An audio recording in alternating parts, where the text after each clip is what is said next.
আলাইকুম ওয়া রাহমাতুল্লাহ। আপনাদের সাথে কথা বলছিলাম প্রফেসর ডক্টর মোহাম্মদ মহিউদ্দিন উজ্জ্বল। যে টপিক নিয়ে কথা বলবো সেটা হচ্ছে বর্তমানে সুইজারল্যান্ডের ডাভোসে ওয়ার্ল্ড ইকোনমিক ফোরামে সারা পৃথিবীর অর্থনীতি নিয়ে, শান্তি নিয়ে নানা রকমের আলাপ আলোচনা হচ্ছে। পৃথিবীর বড় বড় দেশগুলা যে নেতাগুলো আছে, বিশ্ব নেতারা সেখানে মিলিত হচ্ছে এবং তারা নানা রকমের শান্তি নিয়ে কথা বলছে। সেখানে বর্তমানে আমেরিকার যে প্রেসিডেন্ট ডোনাল্ড ট্রাম্পের মেয়ে জামাই জারেড কুশনার সে একটা কথা বলেছে, সেটা কি, if we believe change is possible then change is possible.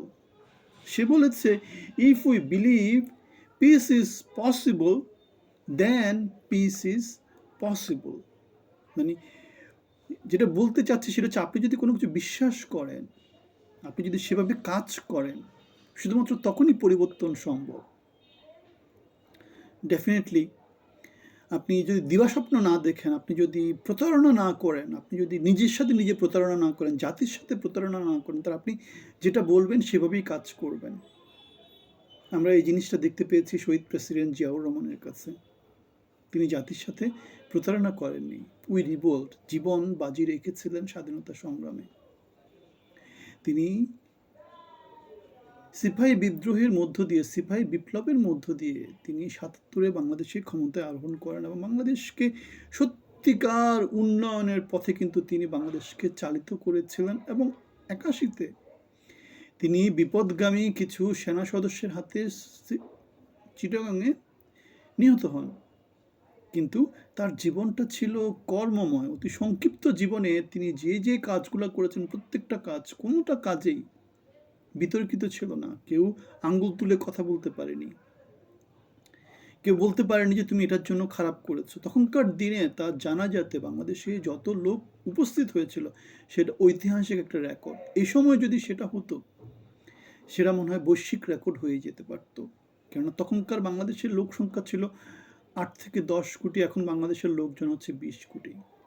সুতরাং এই অবস্থায় আমরা যে কথাটা বলছি, যেটা if we believe change is possible then change is possible, এই কথাটা ইউনুসের ক্ষেত্রে সত্য। ইউনুস বাংলাদেশে সংস্কার করতে আসছে, সে নিজের জন্য ইউনিভার্সিটির লাইসেন্স নেয়, সে নিজের জন্য ট্যাক্স মওকুফ করে নেয়, সে নিজের গ্রামীণ ব্যাংক, গ্রামীণ ফোনের জন্য ট্যাক্স মওকুফ করে নেয়, সে তার ভাই ব্রাদারদেরকে ক্ষমতায়িত করে, সে তার এনজিও গ্রুপদেরকে নিয়ে সে ক্ষমতায়িত হয়, সে ক্ষমতার হাত লম্বা করার নানা রকম চেষ্টা করে, সে ব্যাকডোর দিয়ে ঢুকার নানা রকম চেষ্টা করে, সে যোগ্য লোকদেরকে সামনে নিয়ে আসে না।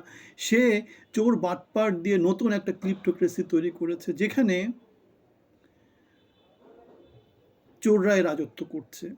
সে সংস্কারের কথা বলছে, কিন্তু সংস্কারের সহ সে করেনি, সে নিজে ফলো করেনি। এখন যেই সটা সে ফলো করেনি, সে অন্যের কাছে সেই জিনিসটা বিক্রি করবে কিভাবে? এবং সেটাই দেখতে পাচ্ছি, বিএনপি সংস্কারের পক্ষে খুব বেশি অবস্থান নেয়নি, সেজন্যই গণভোটের কাছে যেতে হচ্ছে। এবং গণভোটে যেটা দেখা যাবে সেটা হচ্ছে, আবার যেহেতু রাজনৈতিক দলগুলা লোকজনকে ম্যানিপুলেট করতে পারে, সুতরাং গণভোটে দেখা যাবে হয়তো বা আমাদের সংস্কার প্রস্তাবগুলো না হয়ে যেতে পারে। আলটিমেটলি ১৭ মাস, জুলাইয়ের বিপ্লব, ১৭ বছরের যে ফ্যাসিজম, ৫৪ বছরের যে বাংলাদেশ, সেই তিমিরেই থেকে যাবে, কোনো পরিবর্তন আসবে না। এখন বিএনপির যে মনোনয়নের মধ্যে আমরা যেটা দেখতে পাই, তারা পরিবর্তনের অংশী সেখানে ছিল না। ইউনুস ১৭ মাসের যে কার্যক্রম, সেখানে আমরা পরিবর্তনের কোনো কিছু দেখতে পাই না। সুতরাং আমরা যে কথাটা বললাম, if we believe then it is possible, তাহলে তারা যেহেতু বিলিভই করে না, তারা যেহেতু পুরনো সংস্কৃতি লুটপাটের ভিতর দিয়েই আছে, তারা যেহেতু জনগণকে ক্ষমতায়িত করার কথা চিন্তা করে না, যোগ্যকে ক্ষমতায়িত করার কথা চিন্তা করে না, সুতরাং পরিবর্তন তো এমনি এমনি আসবে না, হাওয়াই মিঠাই হয়ে আপনাকে খাইয়ে দিবে না। পরিবর্তনটা চাইতে হবে, পরিবর্তনটা ধারণ করতে হবে, পরিবর্তনের জন্য কাজ করতে হবে, যেমন করে শহীদ প্রেসিডেন্ট জিয়াউর রহমান করেছিলেন।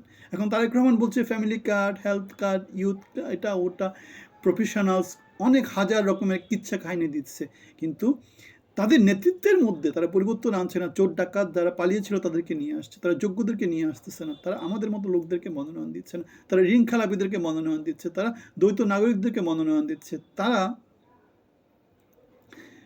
অতীতের যে ইতিহাস সেখান থেকে তারা শিক্ষা নিচ্ছে না, তারা পরিবারতন্ত্র থেকে বের হয়ে আসতে পারছে না, তারা বাংলাদেশের সংস্কারের অংশী হতে পারছে না, তারা ২৪কে ধারণ করতে পারছে না। তারা মুখে মুখে অনেক কথা বলছে, হেলথ কার্ড, ফ্যামিলি কার্ড, ১ কোটি লোকের কর্মসংস্থান, $1 ট্রিলিয়ন ইকোনমি, অনেক, অনেক কিছু তারা বলে যাচ্ছে। এখন এগুলো হচ্ছে আমাদের হাসিনা এমন করে বলেছিল ১০ টাকা দামের চাল, ঘরে, ঘরে চাকুরি, ওরকম টাইপের কোনো কিছু একটা। এখন বলতে তো আর কিছু লাগে না, কাজ করতে যে রিক্সা চালায় সে জানে। তারা তো যারা এই যে কথাগুলো বলে বেড়াচ্ছে, তারা তো মনোনয়ন বিক্রি করে, তারা তো চাঁদাবাজি, টেম্পো স্ট্যান্ড এগুলো নিয়ে তাদের কার্যক্রম চলে।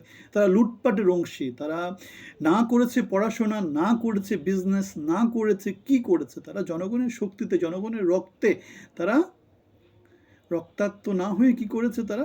নিজেদের ক্ষমতাকে, যেটাকে বলে আর কি রক্ত পিপাসু হয়ে জনগণের রক্ত দিয়ে তারা ক্ষমতায়িত হয়েছে, এবং সেই ক্ষমতা তারা রক্ত দিয়ে, রক্তচোষা হনুমানের মতো তারা সেগুলো খেয়ে নিচ্ছে। এই তো, যেই কৃষক, যেই শ্রমিক রক্ত দিয়েছে, রিক্সা চালায়, মাঠে কাজ করে, তারা রক্ত দিয়ে কোনো কিছু অর্জন করে। রাজনৈতিক দলগুলো কী দিয়ে অর্জন করে? কথা দিয়ে, এবং কথার মধ্যে প্রতারণা ছাড়া আর কোনো কিছু নাই। তারা তাদের নেতৃত্বে পরিবর্তন এনেছে, তারা নেতৃত্বে গণতন্ত্র প্র্যাকটিস করে।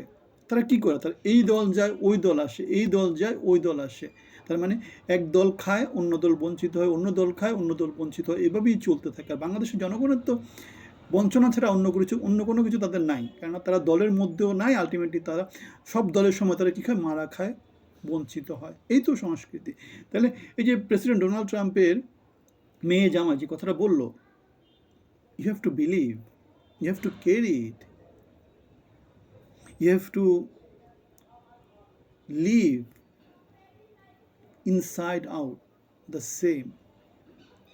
ভিতরে এক, বাইরে অন্য, বাইরে অন্য, ভিতরে এক। মানে এটা তো জনগণের সাথে প্রতারণা করা। কার্যক্রমে আমরা সেটা দেখতে পাই,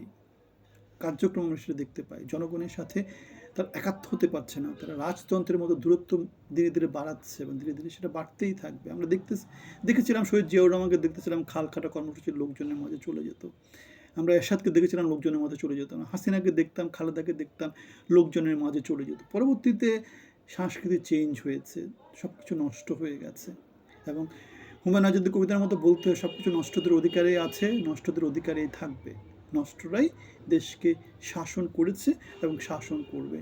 আপনাদের মতামত জানাবেন, ভালো থাকবেন।